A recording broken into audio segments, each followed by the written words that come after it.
Hey, what's up guys, aarava here, and welcome back to the episode of my F1 2021 My Team career mode. This is the start of season number 3, round 1 at the Bahrain Grand Prix. The pre-season episode was uploaded just yesterday, so if you did miss that, be sure to go check that video out, because that will take you through everything ahead of this season. Our brand new spanking car with a new Mercedes engine in the back of it rather than Honda from the first 2 seasons, and all new livery thanks to the main title sponsor that you guys voted for, which is Coca-Cola. The driver transfers, which include our new teammate, a 98 rated Mick Schumacher, after a good amount of pre-season training, and also the personnel facilities we have as a team. So very excited to see how Schumacher does in our new car, and it's kind of nice just to have a Schumacher back in red in Formula 1 as well, isn't it? We had such a mental season 2 with it going down to the wire, but everything now is reset as it does in Formula 1. We all start from zero, from the same point,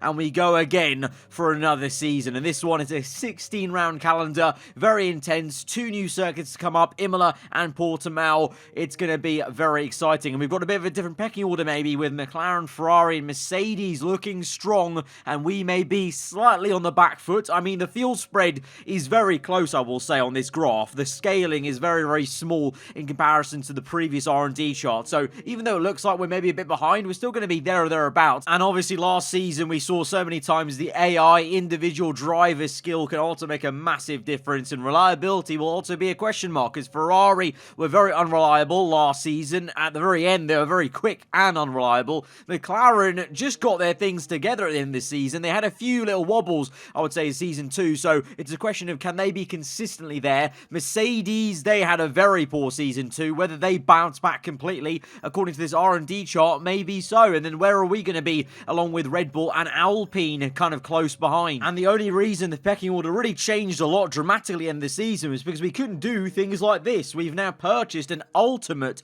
weight reduction upgrade on the chassis. Look how much that's going to gain us right here. We've got Alpine, Ferrari and Red Bull as it stands ahead of us. I knew McLaren and Mercedes would have been, but surprised to see Alpine especially ahead of us in the chassis department. So kind of shows why Alpine were looking better, and why I've pegged them to be a bit of a dark horse maybe this season. It's because we hit that wall of development. We didn't have Spec 3 on the chassis or engine side of things. We upgraded and maybe overspent a little bit in terms of money on the aero side to upgrade to Spec 3, and that left us with not enough money to sign anyone kind of larger, I guess, in the driver market. But I'm still quite happy with the choice we made with Mick Schumacher. But, you know, just a kind of combination of different scenarios with the reduced money and acclaim level that we have, and the boosted ones that the AI have from the career mode settings. It's given us a scenario where into this season I'm not entirely confident we're going to be right there from the get-go, but it's going to be tight for sure, I think, because there hasn't been a regulation change. So even though the pecking orders changed and teams have upgraded over the winter,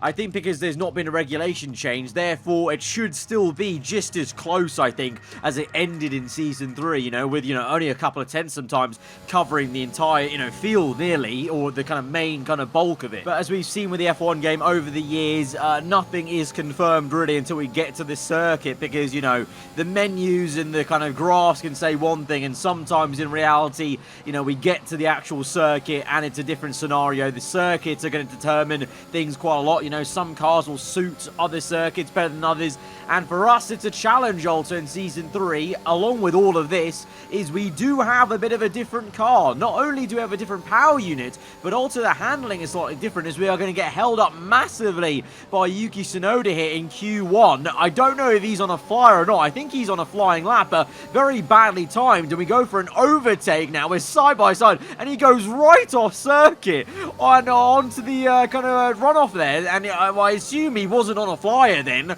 if he was willing to go off circuit like that to get out of our way, but he's already lost us some time there. But you can see some understeer kicking in, because there is actually a different handling model now with the latest patch 1.12 on F1 2021. They've changed the handling for the low speed corners, and so the car definitely feels a little bit less responsive, I'd say, on the front end. And then also with the Mercedes power unit, I've already noticed the rear end, there's just that little bit more oomph compared to the Honda that we had in season 2, and I've already noticed that sometimes I'm wheel spinning a bit more than I'm used to. But at the same time, the drivability is actually in a way kind of worse with the Mercedes power unit. I felt the Honda was actually more aggressive aggressive and a bit more twitchy, but that meant it was lively and you could throw the car around, whereas the Mercedes feels planted in terms of the way the engine's winding up through a high-speed corner, let's say, but you feel like you have less movement available to you. Obviously, the actual car itself, the shape is the same, the chassis is going to be the same, but the power unit does obviously determine quite a lot of the drivability factor.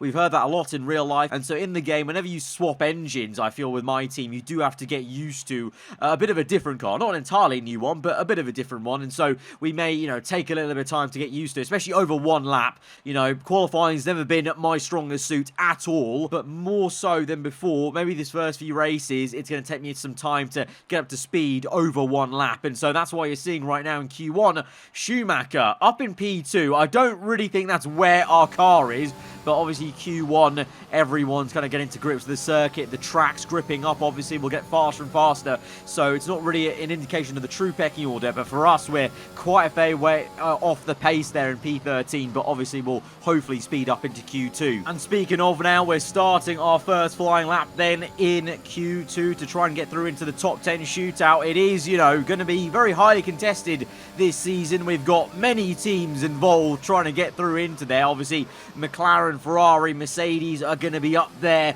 Then you've got into the mix ourselves, Red Bull, and then Alpine as well that are in there, that are just close behind in the R&D terms. So it's going to be interesting to see track to track also. Certain cars, will suit other circuits better. If there's a power circuit that might suit McLaren more, if there's, a circuit where it's all about downforce, maybe Red Bull will come back a little bit more. I don't know where Alpine's strengths lie. It seems like they have a very good chassis, but maybe not a great engine with the Renault power unit, so kind of remains to be seen where their strength may be, but that's obviously to come with the 16 rounds in this season. But for us then, the first flyer, and it's mighty close between myself and Leclerc, only 5 thousandths between...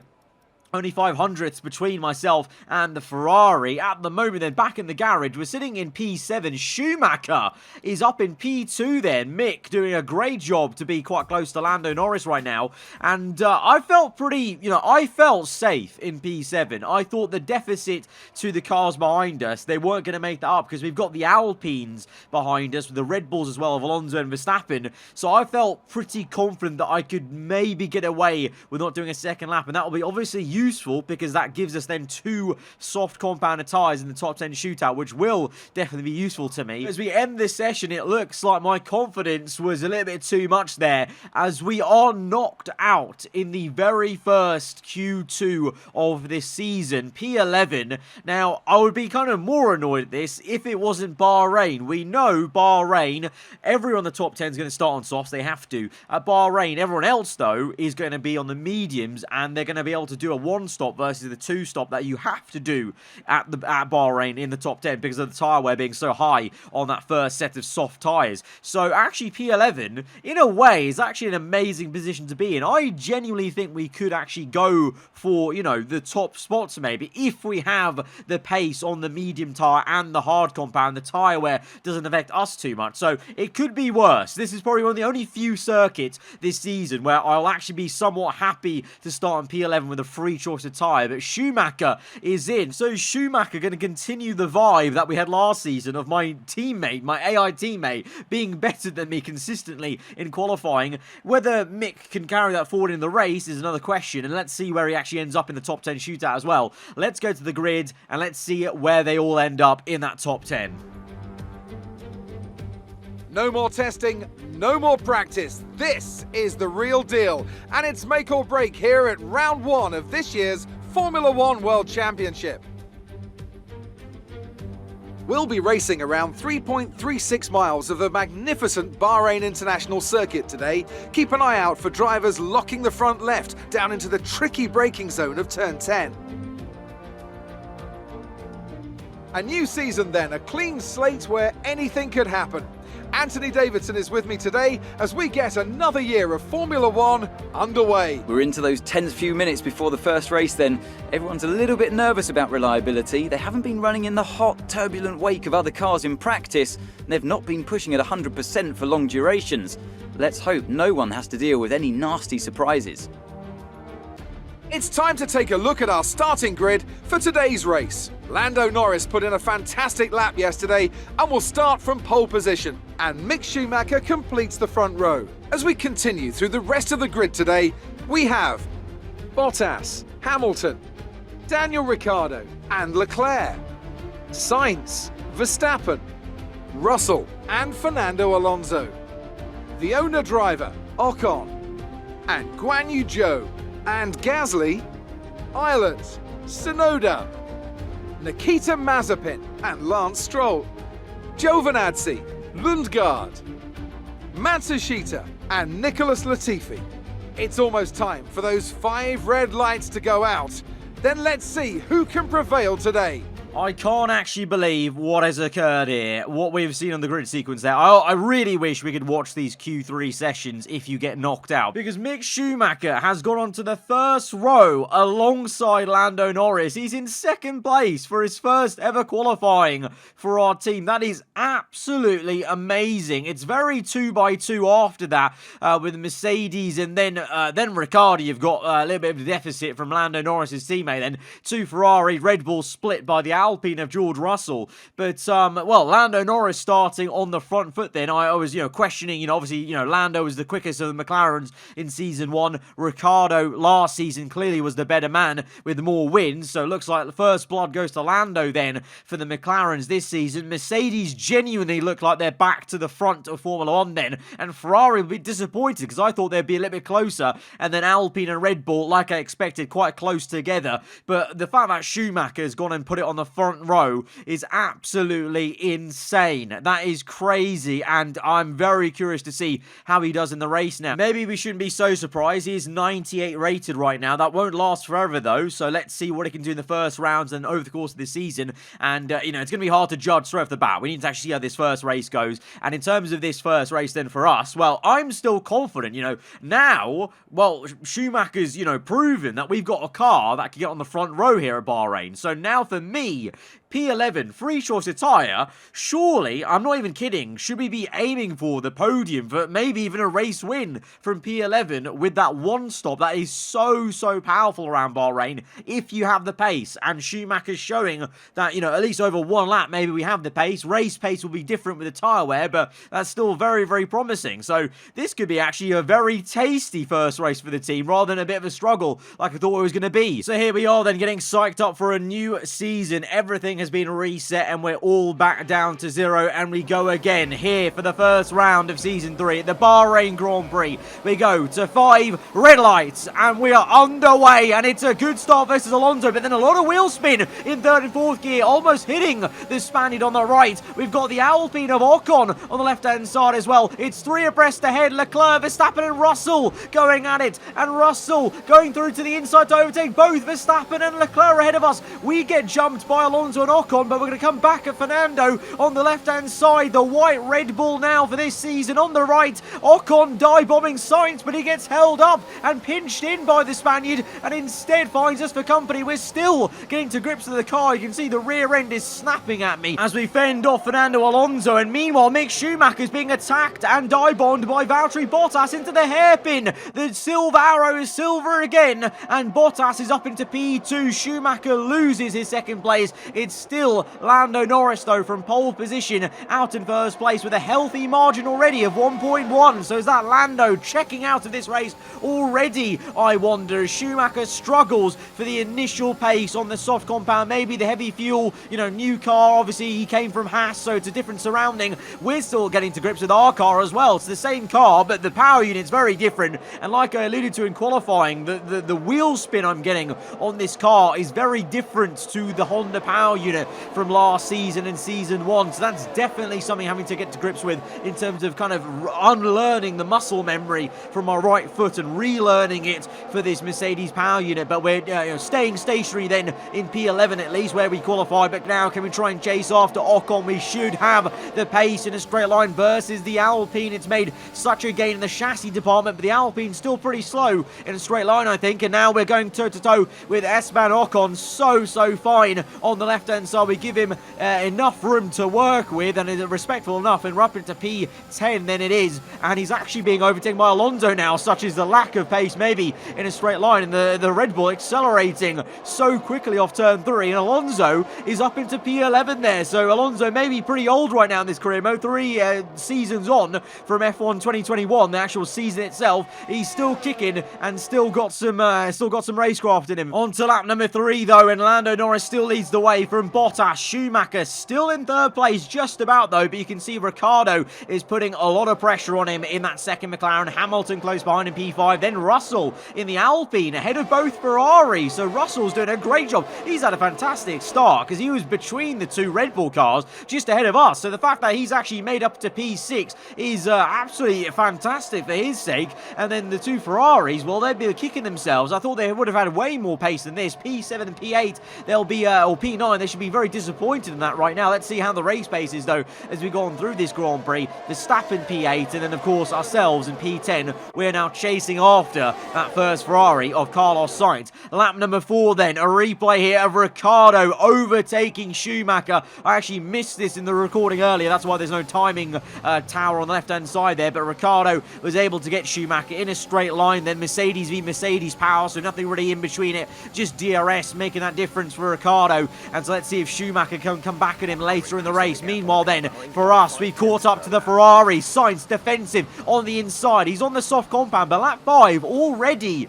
those soft tyres will be going off, and really right about now, the medium compound is the better race tire, so we're able to actually make a lovely little move on the inside of turn 2 and just use the kind of better grip we have right now on the mediums to get past him, and we continue that momentum. We're not even going particularly that quickly on the top right there in terms of lap time, but we're chasing after and catching Verstappen as he squeezes us a little bit on the inside, and Verstappen is so good under brakes that he's through, and he's still trying to jockey for position. We're going to give him a bit of room. We wince a little bit in the mirror on the left-hand side because I wasn't sure if I was going to chop across him or not, but thankfully not, and he's able to carry on with no kind of, qualm or kind of contact made with us. And so now on to lap number 8, and Schumacher is in the pits along with 3 others. We've got Leclerc, Russell there as well, Ricciardo, looks like Lando, the 2 Mercedes continue on then, but now this is the pit stop window for these one-stoppers, and we will get into first place eventually. Lap number 9 though, Bottas still goes on for one more lap, trying an overcut that is, and Hamilton as well tried the overcut because he went on 1 lap longer than Ricciardo then. Let's see how that filters out as we now move on to lap number 10, and there we are into first place, the highest placed man on the medium doing that one stop, so no surprise to me. But now this is the question mark, what's going to happen next, because Lando is 11 seconds behind us. He's on the soft compound, so he's gone for an aggressive 2-stop, 2 soft tyres he's using this race, so he will catch us. 11 seconds, that seems like a lot, but with the pace difference eventually with my tyre wear, he will catch up to us, I think, just before we make our first and only pit stop. Meanwhile, behind, we've got Hamilton getting past Pierre Gasly, so Ricciardo's remained ahead of Hamilton then. Hamilton, though, has jumped Schumacher in the pit stops with the overcut he did, and Schumacher now is trying to overtake Gasly. Gasly on the medium, doing what I'm trying to do, trying to go long for a one-stop, so this is crucial for Mick to get past him, but Gasly comes back through for the re-overtake, and he's back up into P7. This is exactly the opposite of what Schumacher needs, and is this the first sign of, Schumacher, he may have the pace, remember, the stats-wise, he's got some excellent pace, but his racecraft isn't there, he's still got a lot to grow as an AI, so is this the difference, unlike Perez, yeah, Schumacher can qualify well, may even out-qualify us quite consistently and do really well, but does he actually have what it takes in the race to convert that into the points they deserve? That remains to be seen. And meanwhile, we've got a lot of traffic actually behind that battle then with the Ferraris. Carlos Sainz in clean air though, but Leclerc catching up to some traffic of Guan Yu Zhou, who's going longer on the mediums, of course, and Leclerc getting past the Williams on the inside, but this is before the last corner, so the Williams will actually have DRS then onto the main main straight, so you may regret that. And the Williams, we saw on the R&D graph, is actually not looking too bad these days, The Williams team is steadily on the up and up, and I really hope that we see a continued growth and trajectory from this team.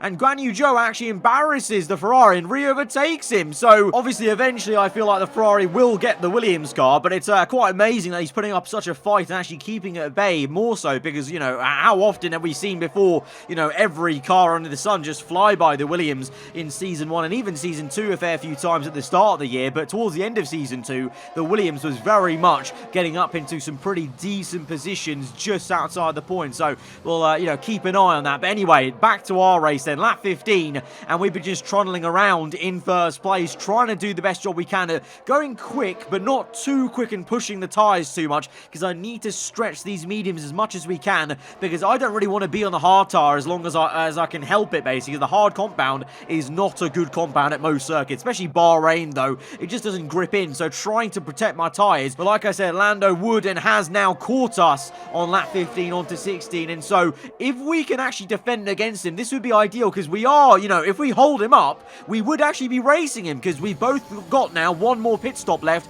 in this Grand Prix. So as we go down this main pit straight then for another lap, there is the power of DRS then in Formula 1. The McLaren is coming at us at a rate of knots. We go defensive to the inside. Lando on the outside there. We just show him the cold shoulder and maintain track position. We stay ahead of him, crucially, into the next part of the section. We've got DRS though again for Lando. We squeeze him to the inside, but he's got up into first place. We shoot through to the outside, and he's kept the corner too tight. And we've gone round the outside and just about re-overtaken him for the race lead. Some excellent racing there with our fellow Brit, and some clever work there to pinch him into the inside, take the racing line, and he was compromised. And he's actually going to come in then. So McLaren pulling him in for that second stop of his, and his last stop of the race, remember, but pulling him in because they know I'm going to be as annoying as I can be at holding him up, so they're going to try and get some clean air. That's fine, because, in reality, I would love to say we are fighting Lando, but looking at my pace on the mediums, I think we're at least just aiming for a podium if we can, hopefully. But someone who's definitely not aiming for anything this race is Leclerc, as the Ferrari DNFs. Leclerc is out of the Grand Prix. Ferrari, I said, if they sort out reliability, could they finally be fighting for a championship on this game now? They haven't solved anything. Leclerc, DNF in the first race. That is such a shame for him and for the team. They're going to have to rectify that. They didn't even look that quick around this circuit as well. Maybe Imola, next race, they're a home GP for them. Maybe slightly different, very different circuit to Bahrain. But, they need to really pick up the pace in terms of R&D upgrades and also reliability upgrades as well. Not just even out-and-out pace. But anyways, moving on then with the rest of this Grand Prix. Lap number 19 then. 3 laps later, you may notice I'm still going. I'm still in first place. That's because I have decided we're trying a bit of a different one stop. We're going to try and go on to the soft compound, because I've noticed Ocon and others go onto the hards, and the pace they're showing is horrendous. So even if I was still trying to fight Lando, going on the hards wouldn't help anything. I could probably have got track position and stayed ahead of Norris if we had pit, maybe just after him, lap 17 or 18. But on the hards, he would have overtaken us straight away, and then we'll probably be a sitting duck to the cars behind us. Instead, I'm going to stretch this stint, and I'm going to go on the softs and try to attack any cars that overtake me, and I'm hoping that will be enough for us to get onto the podium. Now, you're going to have to trust me on this strategy, and I'm going to trust myself, basically. It is a bit of a risk, but we're going to try it. Meanwhile, Hamilton, Ricciardo. Hamilton's actually jumped Ricciardo then in the second round of pit stops. They were being held up by Fernando Alonso, but he is now into the pit. Meanwhile, Schumacher goes for the move on said Esteban Ocon on hard compound. I mean, if Schumacher here on the mediums is overtaking Ocon, I think that shows the hard compound is pretty poor, because Schumacher, he's not looked too aggressive this race. In F1 2020, his AI had the same kind of issue. He was good in quali sometimes, but then the race, he never had the overall race pace. The tyre wear, he was pretty poor, clearly on tyre wear, because he always fell away at the end of stints, and he also wasn't too aggressive on making moves. So those same characteristics are still there with Schumacher on this new 2021 game. So whether we can improve him over the course of this season is another question. We'll see about that. But at the moment, lap 20, I'm still going on for this lap in first place. But that's going to change because my rear end is really screaming out for a new set of tyres, as you can see with the oversteer there in the last corner. So we finally come in. We actually have to change. I forgot to change my tyre compound to the soft compound. I've also clicked up my front wing by 1. So I actually ran 7.7 for the race. But I felt like that whole stint I was understeering everywhere. So I've clicked it up 1 extra front wing, a little notch that they can do on the front wing change now, and the soft compound. So I'll have a bit more of a front end. I've got new, brand spanking new soft tyres, and we're coming out in P3 ahead of Hamilton and Ricciardo. Bottas is only 5.5 ahead of us, and with the pace difference here of softs, these brand new softs to slightly worn mediums, I should be able to pull in Bottas, and hopefully we can go for a move for P2 in this race. But before we get to that, a man who's trying to make a move is Daniel Ricciardo to re-overtake Hamilton in this race on the outside. Hamilton defensive into turn 1, but the McLaren looks to have the better pace. He's got the inside line now for turn 2, and he squeezes out the Brit, and Ricciardo gets back up into P4 ahead of Hamilton, who has to settle for P5. Meanwhile, in our cockpit, lap 22 then, and we are absolutely flying.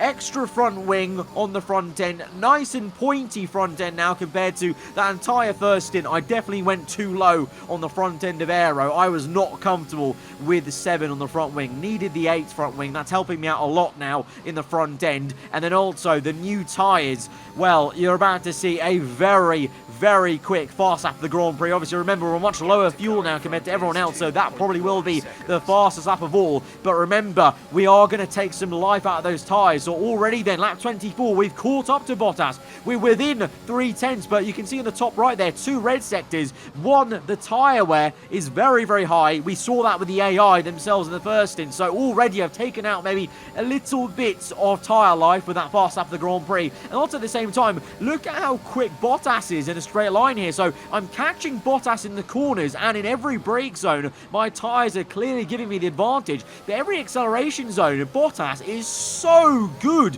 I mean, look at the way he's just pulling away from us. Even with DRS, I'm not pulling him in. So I need to kind of almost overuse the car on the corners. Maybe actually on purpose take even more life out of the tyres to make sure we get close in the corners, because I need to be as close as we can on the rear end of Valtteri's car once we get to a DRS point, because he's so quick. Naturally, we need to be that close to make an overtake maybe. And meanwhile, the other car in red seems to be quick enough in a straight line to make a move. Carlos Sainz then goes for the move on Esteban Ocon. We saw how far back the Ferrari was early in the race, so Sainz recovering well, I would say, to P7, you know, from where they were, you know, in the kind of midst of the traffic of where Red Bull are right now. And Sainz up into P7, then Ocon falling away on the hards. To be fair, Sainz is also on hard tyres, actually, so quite a few people on the hards falling away, and the 2 Red Bulls, they'll be very disappointed at the lower end of the top 10. Meanwhile, back to our POV, lap 26 on to 27. We are close enough this time then.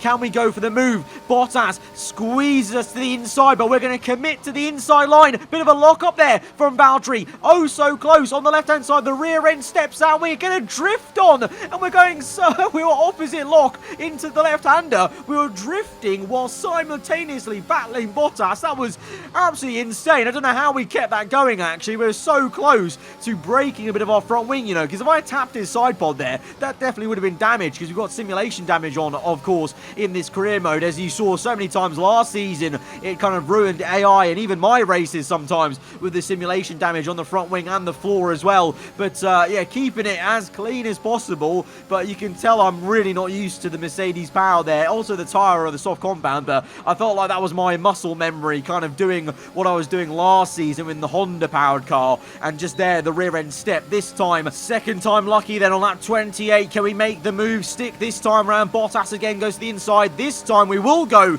to the outside and allow him to have the inside line because we'll get the inside for turn 2. But we've gone too deep and Bottas is actually still ahead of us at turn 2. So we tried to brake. We tried to outbrake him basically a bit too hard there and kind of crossed ourselves up. But Bottas is looking vulnerable in the corners and Bottas gets on the curb. He's a bit wide. The rear end wobbles and we've got the supreme grip we cut in earlier into that right-hander. We're now side by side down the hill on the outside of that left-hander and we make the move in a corner. I thought we would do, to be honest, because we've got the pace in the corner. It's the straight line. That Mercedes actually looks mighty good in acceleration terms there, so it had to be done in a corner. That time was a little bit patient and didn't really actually mean to do it, but Bottas just went too wide, really, I think, because his tyre wear has kicked in, and so we just, were able to make the opportunistic move. Now, on the last lap of the Grand Prix, the problem is here, Bottas has DRS, and we saw how quick he is in a straight line, and so he's going to fly past us, even though we're deploying ERS all the way down this straight,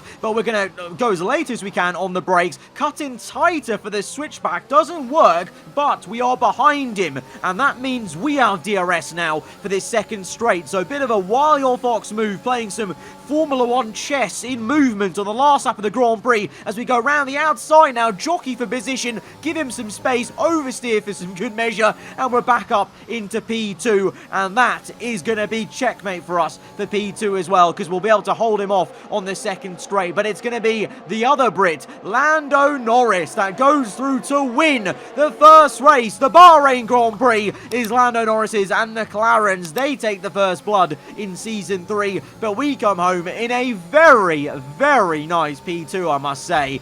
The P11 strategy, free choice of tyre, it is so powerful around Bahrain, and we made it work for us, especially so going longer and then onto the soft compound. I think Schumacher then got P6, which is not too bad for his first race, to be fair, in a top team. I'll take that. Another race and another win for McLaren. Anthony Davidson, what helped them deliver this result, do you think? Well, this was a real team victory. They put together a solid strategy today that appeared well suited to the conditions out on track. The driver did everything that was expected of them in the moment to really execute the team's plan to perfection. A shining example of how F1 really is a team sport. Our winning drivers are on their way to the podium right now. It's been a fantastic race for McLaren, that's for sure. And no doubt they'll be celebrating tonight. Well, apart from when he was battling us, maybe, Lando had that entire race under control from start to finish, pole to the win, and so he's looking very strong at the start of this season. Whether that continues on, let's see, but obviously AI momentum and focus is a massive part, so if you start winning, you may continue winning in terms of if you're an AI car, so let's see how it progresses there, as Ricciardo did finish up in a pretty strong P4, though, ahead of Hamilton, but the silver arrows are back in silver, and they're back at the front of Formula 1 there. They were very much nowhere near where they were today at the end of Season 2. So the winter break, the reset's done them some good. Maybe a refocus for Bottas and Hamilton over the, the pre-season kind of a little bit before we get to this race. Ferrari, very poor. Sainz in P7 and Leclerc with the DNF. They're going to need to bounce back at their home GP, or their second home GP at Imola next time out. And that's going to be very exciting. Round number 2, next episode, it's Imola. It's happening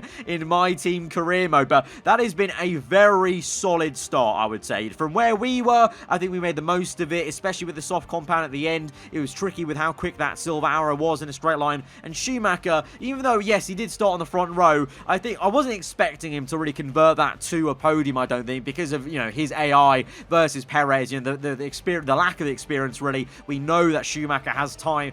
We know Schumacher needs to grow into a good driver, but that's the thing. That's why I signed him out of everyone, is this team needs to grow back into a top team. Yes, we got a podium here, but really in reality, I think, Mercedes and McLaren do have some pace over us here and there, and even Ferrari, I mean, if they find the pace they had at the end of last season, they will be there, so there's still work to do, but it's a solid start, and if you remember back to last season, it's a much better start than I had in Season 2, because I didn't even bloody finish that race. I DNF'd with the mechanical failure, so I'll take it. So guys, if you did enjoy the opening episode of Season 3, then be sure to hit that like button. Let me know what you thought in the comments below. If you're new around here, then do get subscribed for weekly Formula 1 content. I hope you guys are excited for this season to come. I know I am. And next time out is Imola. Till then, hope you enjoy the rest of your day. Goodbye.